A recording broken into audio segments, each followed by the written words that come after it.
अभी जय हिंद जय श्री राम सभी विद्यार्थियों को। कैसे हो सब लोग? ठीक हो?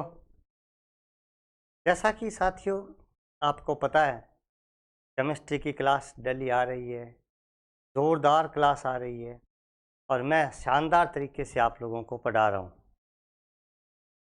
आज थोड़ा टाइम कम मिलने के कारण हमारे टाइपिस्ट साहब को क्वेश्चन टाइप सारे नहीं हो पाए, एक ही प्रश्न टाइप हुआ।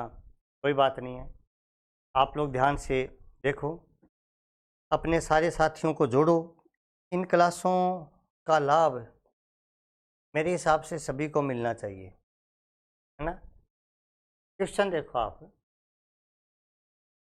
यदि आप चैनल पर नए हो तो सब्सक्राइब वगैरह करना, लाइक करिए, छोटे मोटे काम तो कर ही सकते हैं ना। इसके अलावा आज हमने एक वीडियो डाला है साथियों, वो वीडियो आपकी जानकारी के लिए है कि कितने पद खाली पड़े हैं, और आप उस वीडियो को देखना कितने पद खाली पड़े हैं फर्स्ट ग्रेड सेकंड ग्रेड के, और ऑथेंटिक न्यूज़ के साथ डाला है मैंने। भारत राजस्थान सरकार का खुद का प्रतिवेदन डाला है पीडीएफ में। अशोक शर्मा होप एजुकेशन जो टेलीग्राम चैनल है उस पर भी वो डाला हुआ है, आप वहाँ से जाकर के भी देख सकते हैं। इस क्वेश्चन को देखो आप, 2 ब्रोमोपेंटेन से पेंट 2 इन बनने की विलोपन अभिक्रिया। आप लोगों को पता है कि 2 ब्रोमोपेंटेन कुछ ऐसा है, ये वाला है ना।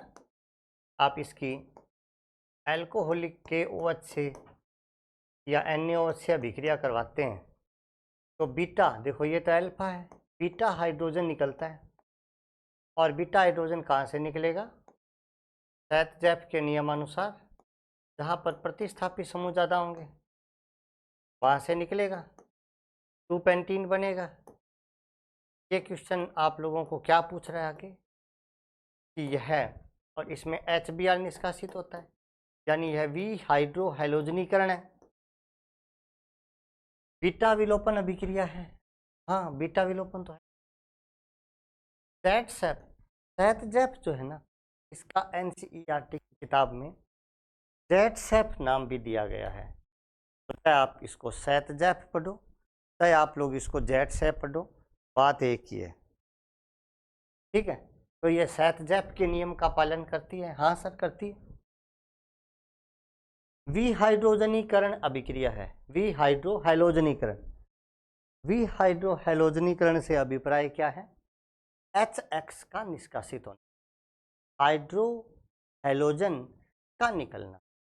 तो HX निकल जाता है, ये HX निकल रहा, हाँ निकल रहा है। निर्जलीकरण है, ये निर्जली नहीं है, ये निर्जलीकरण। निर्जलीकरण यानी डिहाइड्रेशन। क्या इस क्रिया में H2O अणु निष्कासित हो रहा है? तो आप कहोगे सर H2O अणु निष्कासित नहीं हो रहा, ये निर्जलीकरण की क्रिया नहीं है। प्रश्न यह है, उपरोक्त में सत्य कथन है, उपरोक्त में सत्य कौन से हैं? सत्य कथन है, ऐसा क्वेश्चन था ये। तो देखो, सत्य डी असत्य है, ABC सारे सत्य हैं, तो डी असत्य है, डी असत्य है, डी असत्य है, इसका ऑप्शन डी हो जाएगा, ABC, ये वाला ऑप्शन इसका सही हो जाएगा। तो कितना बढ़िया क्वेश्चन आप लोगों को दिए, समझ में? ठीक है, अगले क्वेश्चन मैंने हाथों से लिखे, है ना, आए हुए क्वेश्चन है सारे, लेकिन टाइप करने के लिए टाइम नहीं मिल पाया आज, क्योंकि जो टाइपिस्ट है ना, जो हमारे कंप्यूटर असिस्ट हैं, वो मेरा चेला है।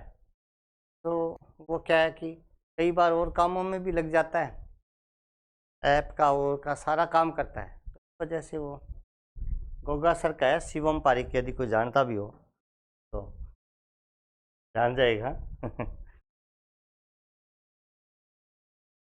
वैसे वो रहता छोटे भाई की तरह यहाँ पर बढ़िया तरीके से। अब देखो, ये क्वेश्चन दिया है, CH3CH2Cl, इसकी जलीय NaOH से क्रिया करवा दी, X बना, एल्कोहलिक KOH से क्रिया करवा दी, Y बना। प्रश्न था कि इसमें वाई क्या है,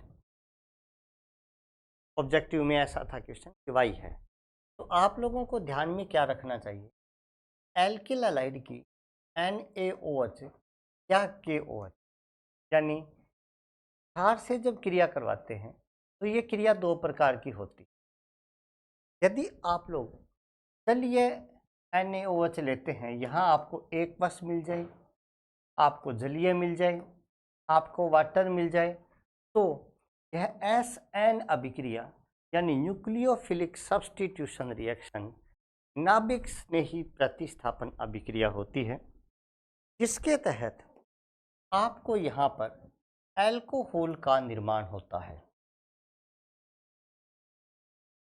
और यदि हम लोग आगे क्रिया करवाएं इसी की एल्किल हैलाइड की अल्कोहलिक KOH से, या यहाँ पर आपको एथेनॉल दे दें, तो इस प्रकार की स्थिति में यह अभिक्रिया एलिमिनेशन रिएक्शन या विलोपन अभिक्रिया होती है।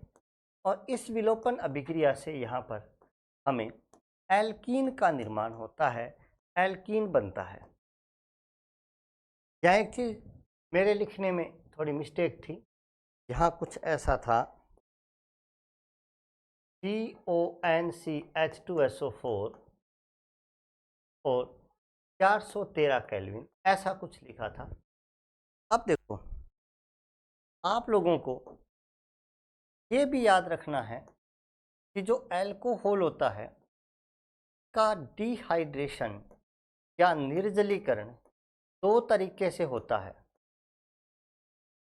डिहाइड्रेशन या निर्जलीकरण दो तरीके से होता है। दोनों तरीकों में हम लेते हैं सांद्र H2SO4, ये कंसंट्रेटेड H2SO4 लेकर के हम जो टेम्परेचर है वो या तो 413 केल्विन लेंगे या 443 केल्विन लेंगे। यदि 413 केल्विन का टेम्परेचर लेंगे तो ईथर बनेगा, और 443 केल्विन का तापमान लेंगे तो एल्कीन बनेगा। इन चार बातों को आप अच्छे से स्क्रीनशॉट के द्वारा याद कर लो, चाहे आप first grade, second grade, REET वगैरह वगैरह जहाँ भी केमिस्ट्री आ रही है, ये चैप्टर आ रहा है, वहाँ ये क्वेश्चन आएगा। आप लोगों को क्वेश्चन में ये दिया है कि CH3CH2Cl NaOH जलीय X और कंसंट्रेटेड H2SO4 443 केल्विन तापमान। ये क्वेश्चन ऐसे आपको दिया गया है, CH3CH2 प्लस NaOH, यहाँ आपको AQ दिया है, इसका मतलब यह जलीय है, जलीय दिया गया है। आप यहाँ से NaCl निकालिए, अल्कोहल मिलेगा आपको CH3CH2OH। आगे आप लोगों को दिया है कंसंट्रेटेड H2SO4 और आपको यहाँ 443 केल्विन का टेम्परेचर दिया गया है, 443 केल्विन ना सॉरी 413 केल्विन तापमान दिया गया है। 413 केल्विन तापमान पर ईथर का निर्माण होता है। ईथर का निर्माण करने के लिए आपको यहाँ दो अल्कोहल की कल्पना करनी है। परीक्षा में आपको 2 मोल लिखा हुआ मिलेगा नहीं, वो आपको हलवा नहीं खिलाना चाहता, वो तो आपको फंसाना चाहता है, आपको चक्कर में डालना चाहता है। इसलिए यहाँ पर ये ईथर ऐसा बनेगा, डाई एथिल ईथर। अब प्रिय मित्रों, ये क्वेश्चन ऐसे भी आ सकता था, हो सकता था वो यहाँ पर आपको KOH दे देता और अल्कोहल नाम दे देता। यदि NaOH या KOH अल्कोहल लिख देता तो आप यहाँ पर एथीन का निर्माण करते, और इसी के साथ यदि यहाँ इसी सांद्र H2SO4 के साथ 443 केल्विन तापमान का दिया होता तो आप यहाँ पर एल्कीन का निर्माण करते, तब अल्कोहल से एल्कीन बनता। आप देखो, दोनों अभिक्रियाओं में समानता है। आप लोग इस क्वेश्चन को मेरे हिसाब से बेहतर तरीके से समझे होंगे, ठीक है। DDT के निर्माण में सह उत्पाद क्या होगा? ये क्वेश्चन तो मैंने 3-4 बार देखा पेपरों में। DDT के निर्माण में सह उत्पाद, DDT का पूरा नाम आप लोगों को आता होगा, नहीं आता है तो आप सीख जाओगे।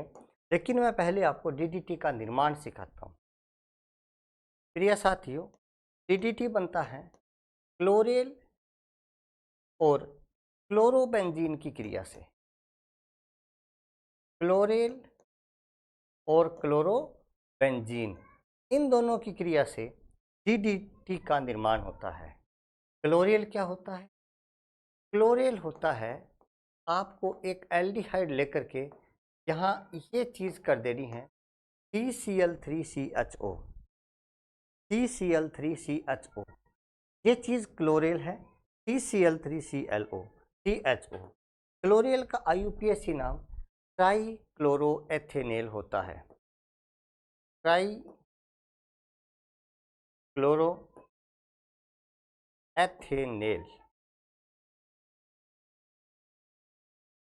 अब क्लोरोबेंजीन के साथ रिएक्शन करवाओ तो क्लोरोबेंजीन को मैं ऐसे लिख रहा हूँ, ये वाला क्लोरोबेंजीन।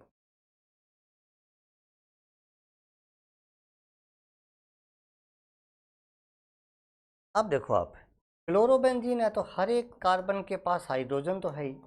ऐसे ये रिएक्शन तनु H2SO4 की उपस्थिति में होती है। डाइल्यूट सल्फ्यूरिक एसिड की प्रेजेंस में ये रिएक्शन होती है। तो यहाँ H2O ऐसे निष्कासित हो जाता है और ये जो प्रोडक्ट बनता है वो कुछ ऐसा बनता है।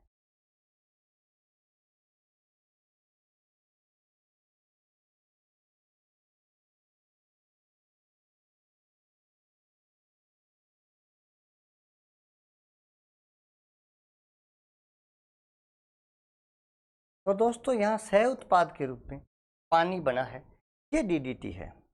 इसका पूरा नाम क्या है? देखो, ये पैरा पोजीशन, ये पैरा पोजीशन। तो पैरा, पैरा डैश, डाइक्लोरो, दोनों पैरा पोजीशन पर डाइक्लोरो है, ये डाइफेनिल है। Para, para dash, dichloro, diphenyl, ये 3 Cl, ये ट्राइक्लोरो है, ट्राइक्लोरो, और ये 2 कार्बन बीच में एथेन है। तो ये डीडीटी है, जो एक कीटनाशी है।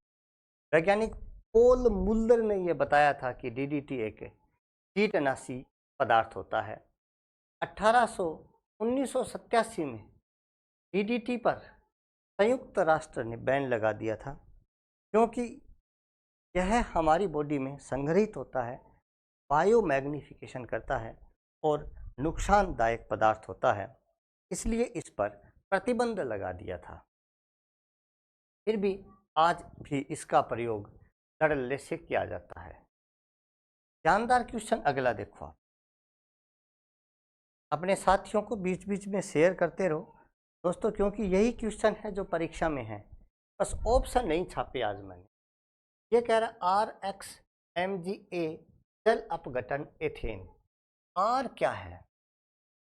मैं ना ऐसा आदमी हूँ कि 1 सेकंड में बता देता हूँ आर क्या है। जब प्रोडक्ट में 2 कार्बन है, इसका मतलब क्रियाकार में 2 कार्बन है, क्रियाकारक में, है ना? तो क्रियाकारक में 2 कार्बन है, तो आप लोगों को 2 कार्बन का एल्किल हैलाइड ले लेना चाहिए।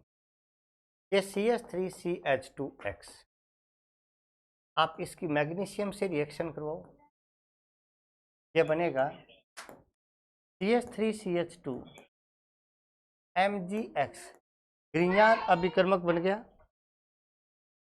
और इस ग्रीन्यार अभिकर्मक का आपको जल अपघटन करवाना है। ग्रीन्यार अभिकर्मक बहुत ज़्यादा रिएक्टिव स्पीसीज होता है, एक क्रियाशील स्पीसीज होता है, इसलिए ये बन जाएगा CH3CH2H का मतलब CH3 आ जाएगा, प्लस में आ जाएगा MgOHX। इसका मतलब जो R है वो एथिल समूह है CH3CH2। मुझे पता है कि आपको ये चीज़ बढ़िया समझ में आई होगी। ये ग्रीन्यार अभिकर्मक निर्माण हो रहा है। अगला क्वेश्चन, बेंजीन की क्रिया एन प्रोपिल क्लोराइड से हो रही है निर्जल AlCl3 की उपस्थिति में। अभिक्रिया का नाम रीडेल क्राफ्ट्स एल्किलीकरण है। रीडेल क्राफ्ट्स एल्किलीकरण में क्या होता है कि बेंजीन वलय का जो H है, यहाँ से H अब हमें दिखाई ऐसे दे रहा है, लेकिन ऐसा होगा नहीं। आपको ऐसे लग रहा है यहाँ जो प्रोडक्ट बन रहा है वो कुछ ऐसा प्रोडक्ट बन रहा है, ऐसा आपको लग रहा है, परंतु ये उत्पाद गलत है और पहला ऑप्शन आपको यही मिलेगा और यहीं पर हम लोग मार खा जाएंगे। ये ऑप्शन गलत है इसका। आप ध्यान से देखो, इस क्रिया में एक नंबर बात, जो लुईस एसिड AlCl3 है, लुईस अम्ल है, यह हैलोजन ग्राही का कार्य करता है। ये हैलोजन ग्राही का काम करता है। कौन? लुईस अम्ल। हैलोजन ग्राही का कैसे? ये जो CH3 CH2 CH2Cl है, इसका जो हैलोजन है ये AlCl3 ग्रहण करके कुछ ऐसा बना लेता है, CH3CH2 CH2 plus AlCl4 minus, halogen ग्रहण कर लिया। अब आपको यहाँ जो कार्बोनाइन दिखाई दे रहा है, ये कार्बोनाइन पुनर्विन्यास करता है, और यदि किसी बच्चे को पुनर्विन्यास नहीं आता तो मैं उसको बता देता हूँ कि यहाँ क्या होगा। कुछ ऐसी परिघटना होगी, ये जो H है ये इस CH2 प्लस पर बॉन्ड समेत जाएगा, यानी H माइनस का माइग्रेशन होगा, जिसको हाइड्राइड कहते हैं। H माइनस को H जो है वो बॉन्ड समेत CH2 पर जाता है। ऐसा करने से एक स्थायी कार्बोनाइन का निर्माण होता है, जो सेकेंडरी कार्बोकैटायन या द्वितीयक कार्बोनाइन होता है। आप लोगों को ये बात समझ में आई होगी कि जो ये प्राथमिक एल्किल हैलाइड था, ये AlCl3 से प्राथमिक कार्बोनाइन बना रहा था। ये 1,2 हाइड्राइड शिफ्ट कहलाता है। इसमें H माइनस CH2 प्लस पर जाएगा और यह द्वितीय कार्बोनाइन बना लेगा। अब इस बेंजीन वलय पर द्वितीय कार्बोनाइन का अटैक होगा और द्वितीय कार्बोनाइन का अटैक होगा। मैं आगे वाले पेज में लिख रहा हूँ। ये जो बेंजीन वलय है, इस बेंजीन वलय पर द्वितीय कार्बोनाइन का अटैक होना है और द्वितीय कार्बोनाइन का अटैक होने से जो प्रोडक्ट बनेगा वो कुछ ऐसा बनेगा। ये CH3 एक्चुअली में यहाँ H है और ये जो प्लस है, यहाँ का जो इलेक्ट्रॉन पेयर सिग्मा बॉन्ड वो यहाँ आक्रमण कर रहा है, और ये H प्लस जो है ये AlC, यहाँ से H प्लस निकलेगा और ये H प्लस AlCl4 माइनस के साथ ऐसे बना लेता है। हालांकि इतनी ज़्यादा आप लोगों को याद रखने की ज़रूरत नहीं है, रखो तो ठीक है। तो इस क्रिया में आइसोप्रोपिल बेंजीन का निर्माण होता है। दोस्तों, जो यहाँ आइसोप्रोपिल बेंजीन बना है, इस आइसोप्रोपिल बेंजीन का एक नाम और होता है, जिसको हम लोग क्यूमीन कहते हैं। क्यूमीन जीरे में पाया जाता है। क्यूमीन से हम लोग यदि O2 की क्रिया करवाएं, क्यूमीन की O2 से, ऑक्सीजन से, तो क्या बनता है? क्यूमीन की O2 से क्रिया करवाने पर देखो आप, क्यूमीन वैसे का वैसा है, CH3 KH O2 से क्रिया करवाएंगे यदि, तो ये जो पदार्थ बना है इसका नाम क्यूमीन हाइड्रोपरऑक्साइड होता है। क्यूमीन हाइड्रोपरऑक्साइड का जल अपघटन करने से हमें 2 प्रकार के प्रोडक्ट मिलते हैं, और वो प्रोडक्ट कुछ ऐसे होते हैं। एक होता है फिनोल और एक होता है एसीटोन। फिनोल और एसीटोन, दुनिया में सबसे ज़्यादा फिनोल क्यूमीन से बनाया जाता है। दुनिया में सर्वाधिक फिनोल इसी विधि से बनाया जाता है। यहाँ जो एसीटोन मिला है, एसीटोन का निर्माण थिनर बनाने में किया जाता है। थिनर इसका वैसे व्यापारिक नाम भी है, जो नेल पॉलिश रिमूवर होता है। नेल पॉलिश रिमूवर ऐसे कि छोरियाँ ब्याह शादियाँ में नेल पॉलिश हटा गेर यहाँ पे दूसरी नेल पॉलिश लगावे, सूट पहरे दूसरा कलर गोर वो क्या मैच को नहीं करे, तो कौन नहीं पहरा है वो होता है। दोस्तों, ये आज के कुछ क्वेश्चंस थे, जानकारी भरे क्वेश्चन थे। आप हमारे ऐप होप एजुकेशन JMK को इंस्टॉल कर लीजिए। केमिस्ट्री के अन्य सब्जेक्ट पढ़ने के लिए आपके बहुत काम आएगा। Ashok Sharma hope education channel हमारा अशोक शर्मा होप एजुकेशन हमारा टेलीग्राम चैनल है। आज की PDF आप लोगों को इस टेलीग्राम चैनल पर मिल जाएगी। आप लोग इन जल्दी सीख सकते हैं, इन चीज़ों को पढ़िए। और आपने सुना इसके लिए आपका बहुत बहुत धन्यवाद। जय हिंद, जय श्री राम।